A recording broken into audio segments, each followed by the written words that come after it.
ஏழுமலையானுக்கு தினமும் 120 வகையான ஆபரணங்களும் உற்சவர்களான ஸ்ரீதேவி பூதேவி சமேத மலையப்பருக்கு 338 வகையான ஆபரணங்களும் அணிவிக்கப்படுகின்றன.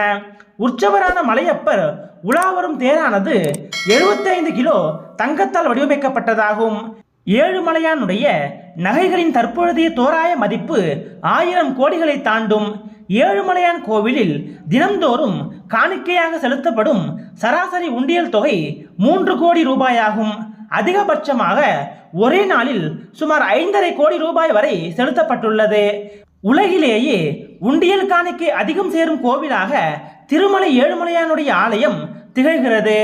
உலகிலேயே தினமும் அதிக அளவிலான பக்தர்கள் வருகை தரும் முதல் கோவிலாகவும் திருமலை ஆலயம் விளங்குகிறது. ஏழுமலையான் கோவிலை ஒட்டியுள்ள கடைகளில் தினசரி விற்பனை மூலம் சராசரி வருமானம்